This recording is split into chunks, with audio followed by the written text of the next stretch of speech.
Imagine losing out on your absolute dream home, like the perfect place. And on top of that, losing $15,000 in cold, hard cash just because a bank wire was delayed by, I don't know, 2 minutes on a Friday afternoon. Oh, yeah. It happens way more often than you'd think. Right. And in North Carolina's real estate market, that is not some hypothetical nightmare. That is a strict legal reality. So, welcome to the deep dive. We're skipping the basic stuff today because if you're listening to this, you probably already understand how standard real estate transactions work. Right, the usual stuff. Yeah, you know about appraisal escape hatches, financing contingencies, inspection outs. But if you are stepping into the North Carolina market, you basically need to forget everything you know. You really do. Because North Carolina strips all those standard safety nets away and they replace them with a completely different animal. They absolutely do. North Carolina operates on a single, extremely powerful, and honestly highly unforgiving window. And it's called the due diligence period. The due diligence period. Exactly. It's a system that just entirely shifts the balance of power. It demands absolute precision from the buyer. And, well, it punishes assumptions very, very harshly. Which is exactly why we are pulling our insights today from the newly updated 2026 edition of the North Carolina Due Diligence Guide. That's by Teresa Overcash. She's a broker in charge, licensed instructor, 30 years of experience. She has essentially written the survival manual for this system, a system that constantly trips up seasoned investors and out-of-state buyers especially. Well, out-of-state buyers get crushed by this if they aren't prepared. For sure. So our mission today is to dig into the hidden traps and those strategic levers within this guide so you don't become one of those really expensive cautionary tales. So, okay, let's unpack this. North Carolina doesn't use those standard contingencies. They collapse everything into this one terrifying window. What's fascinating here is how unique that is compared to other states. In most states, if you want to walk away, you have to prove that you fit through a specific contingency loophole, like, my loan was denied or the appraisal came in too low. Right, you need a reason. Exactly. But North Carolina gives you just this one due diligence window, and during that time, you can walk away for literally any reason at all, or no reason. You can just wake up and decide you don't like the color of the front door. But I'm guessing that absolute freedom is not free. No. No, it is not. That freedom comes with a very specific upfront price tag. The foundation of this whole system rests on one major point of friction, which is the 2 checks. Okay, so if I'm handing over cash, I'm assuming one of those checks goes to an escrow account, right? Sitting untouched until closing, like standard earnest money. Yes. But this system requires a second check. The due diligence fee, does that just sit in escrow too? No, and this is where so many arguments start. The absolute second the due diligence check changes hands, it is the seller's property. Wait, immediately? Immediately. It does not go to an attorney. It doesn't sit in a brokerage trust account. It goes directly into the seller's hand, and they can go buy groceries with it that afternoon. Yeah. It is strictly non-refundable. What it buys you is that unilateral right to terminate the contract during your negotiated window. Because, it compensates the seller for taking their home off the market while you snoop around and investigate. Okay, I think I get it. So the due diligence fee is like a non-refundable cover charge to get into a really exclusive club. You pay the bouncer, who is the seller, and that money is just gone forever. And the earnest money deposit is more like checking your coat inside. You get the coat back if you leave early before the club closes, but the club is keeping your cover charge no matter what. I love that. That is a perfect way to look at it. Oh. And it leads to the golden rule of North Carolina real estate, which you absolutely must memorize. Yeah. Inside the window, you lose the fee, but you keep the earnest money.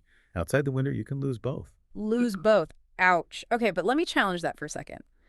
If this cover charge is totally non-refundable, why would I ever voluntarily write a big check for it? Can I just, offer a $0 due diligence fee? I'll protect my cash, write a massive earnest money check just to show I'm serious, and still get my investigation window without risking my own money. Well, legally speaking, Yes. a contract with a $0 fee is perfectly valid. The state doesn't mandate a minimum amount. Okay, so I can do it. You can, but practically, you have to look at the psychology of the seller here. In really competitive markets like the Triad or the High Country, if you ask a seller to take their house off the market, assume all the risk, and give you a free option to just walk away, that is a remarkably quick way to get your offer thrown straight into the trash. Because they have no security. Right. The fee is actually your strongest negotiating lever. It proves you have real skin in the game. If you offer 0, The seller just assumes you aren't serious. So you really do have to pay to play. You write the non-refundable check and you get your window. But a window is really just a measure of time.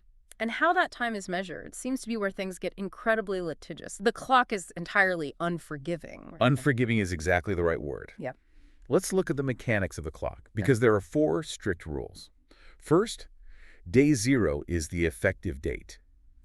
Now, this isn't just when you sign the contract. The effective date happens when the last party signs or initials the document. Okay.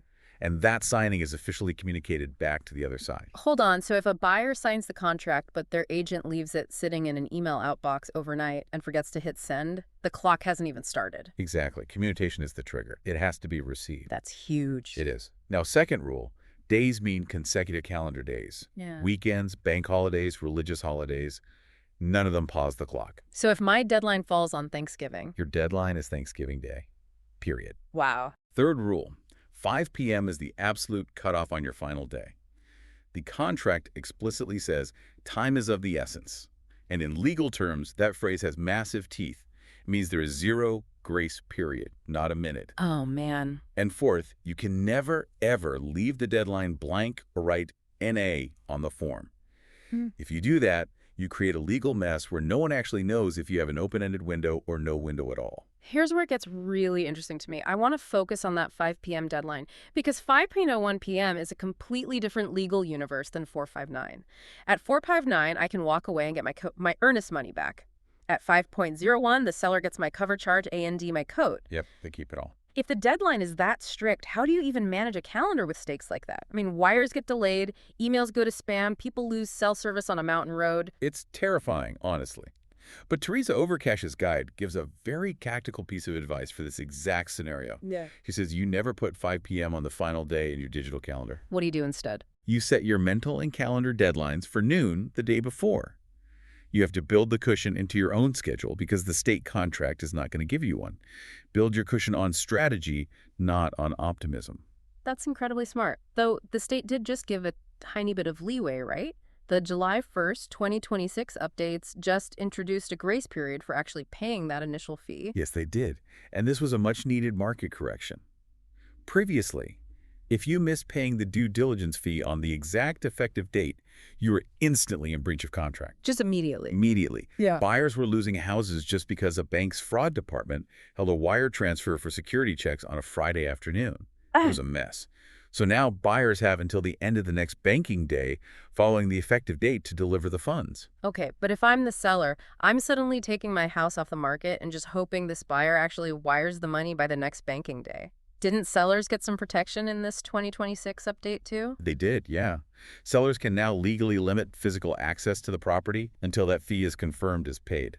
Ah, okay. Because before this update, a buyer could delay payment, rush an inspector in on day 2, find an issue, and terminate the contract before the seller ever saw a dime of the due diligence fee. The seller was left with a stigmatized property, a bad inspection report, and 0 compensation. But wait, if I can't get physical access to the house until I pay the non-refundable fee, how do I even know I want to pay it? Doesn't that create a crazy catch-22 for the buyer? I have to pay to look, but I can't look until I pay? It absolutely creates a catch-22. And that's precisely the friction the 2026 update introduced. Yeah. I mean, obviously, you've already walked the property before making the offer. Right. But you cannot bring in your professionals like your home inspector, structural engineer, appraiser, until that money physically clears the seller's account. It forces the buyer to commit financially before they start digging into the walls. All right, so the money clears, you finally get access, your fake noon the day before deadline is set in your phone. What are we actually doing during this window? Because it's not just a standard home inspection. Oh, far from it. The scope of your investigation is entirely up to you. The state provides a floor, not a ceiling.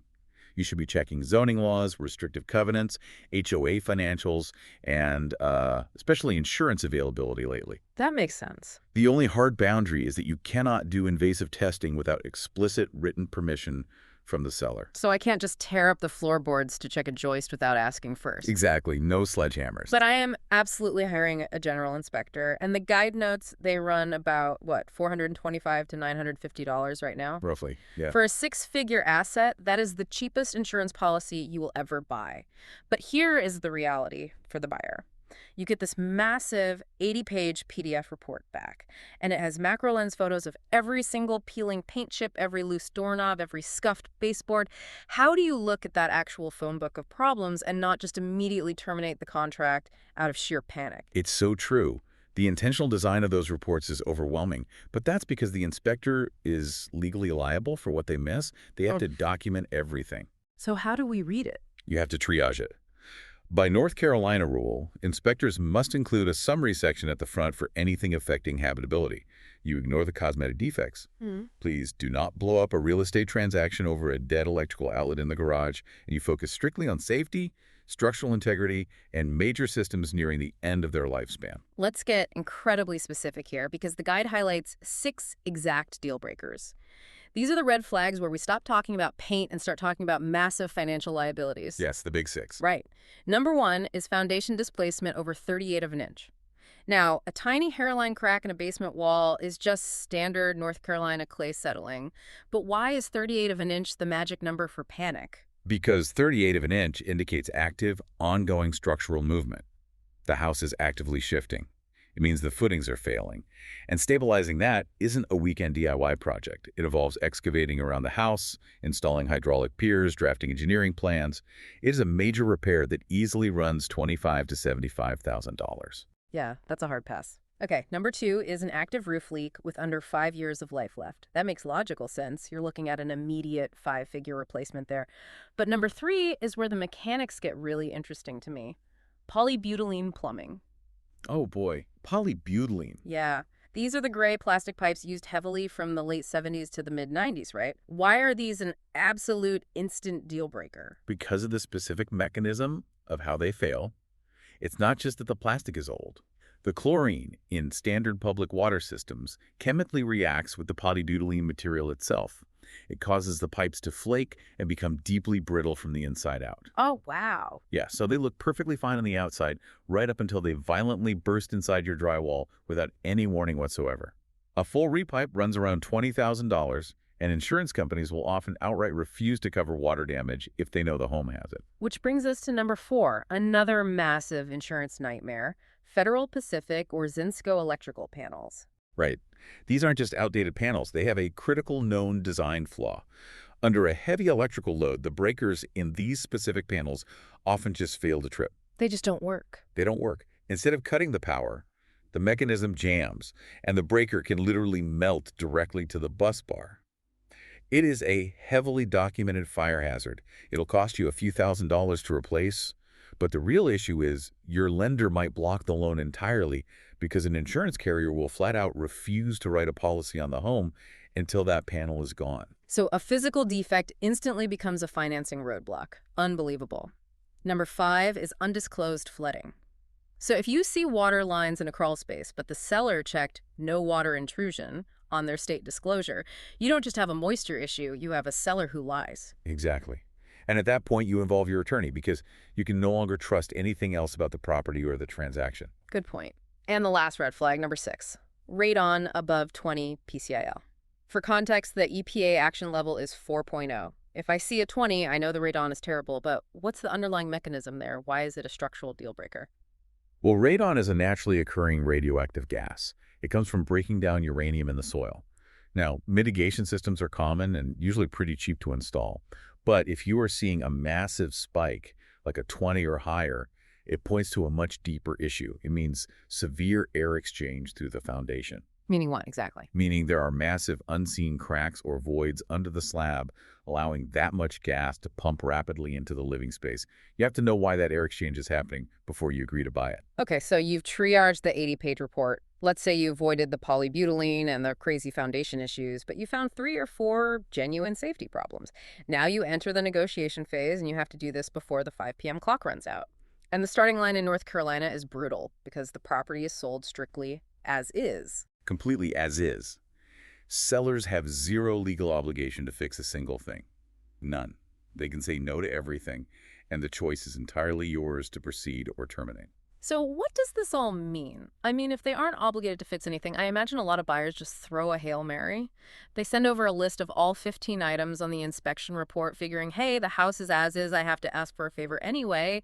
The worst they can do is say no, right? Why is that a terrible strategy? If we connect this to the bigger picture, you have to understand the psychology of the seller in that exact moment. When a seller opens an email and sees a 15-item list that includes replacing a foggy window pane, fixing a loose deck board, caulking a bathtub, they do not see a safety request. Oh, what do they see? They see a backdoor attempt to renegotiate the purchase price. Yeah. They feel nickel and dined, Yeah. their defenses immediately go up, and the psychological instinct is to just reject the entire list outright. So how do you actually get a yes when they don't owe you anything? You send a highly targeted list of just 3 or 4 major safety items. And critically, you don't just ask them to fix it. You attach real quotes from licensed contractors. Ah, you show them the math. Exactly. When a seller sees a short list backed by objective third-party math, rather than just a buyer's feelings, it completely changes the dynamic. It feels factual. It feels manageable. And the odds of a concession skyrocket because they know if you walk, the very next buyer is going to demand the exact same safety fixes. Send facts, not feelings. I love that. But let's say the negotiation drags on. It's, I don't know, 4 p.m. on your final day, and the seller hasn't agreed to the repairs yet.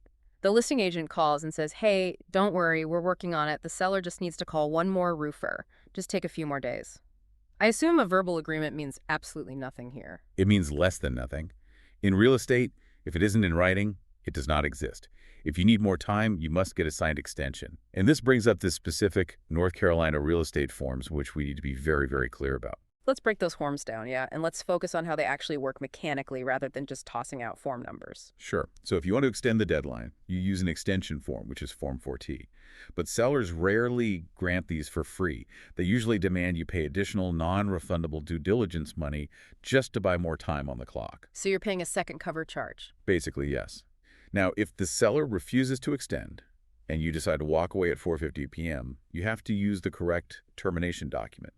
You must use a unilateral termination form, which is Form 350T. Unilateral meaning I am leaving, I have the legal right to leave, and I do not need your permission or your signature to do it. Precisely. You sign it, you deliver it before 5 p.m., and your earnest money is safe.